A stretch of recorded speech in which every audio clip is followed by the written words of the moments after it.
अस्सलाम वालेकुम दोस्तों, मैं हाँ तुहाडा वीर जैन तो तुसीं देख रहे यूट्यूब चैनल वेला पंजाबी मुंडा। अज आप आए हुए हैं मरबे, इस टाइम आए हुए हैं पट्ठे वड्ढण। लेकिन अज अंब दे कोल आया मैं पहली दफ़ा। माशाअल्लाह जिंदगी का पहला चांस आ कि अपने हत्थ नाल बूटा लाया तो माशाअल्लाह इनू बूर लगा होया। सुभान अल्लाह, क्या बात है। यह देखो दोस्तों, तुहानूं नज़र आ रहा होएगा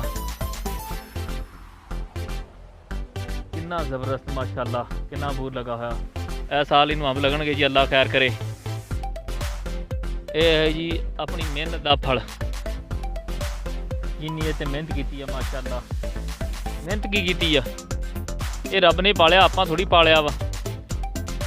अपना तो काम सीला देना, ना इनू कुछ पाया ना इनू गोडी कुछ नहीं किया। अल्लाह वालों आप ही होया, आप ही एडा हो गया वा जेड़ा बूर लग गया माशाअल्लाह। चलो जी माशाअल्लाह, ठीक है दोस्तों, हर पासे इदा ही आ। चार सफेरे माशाअल्लाह बूर ना भरिया पिया वा जी। यह नज़र आ रहा होगा।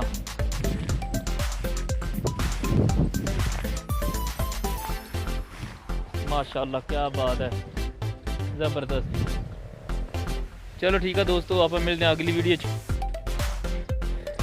जेडे मेरे दोस्त मेरे चैनल ते नवे, साडे चैनल सबसक्राइब करो, साडी वीडियो लाइक करो, शेयर करो ते हमेशा इदा ही प्यार बनाई रखो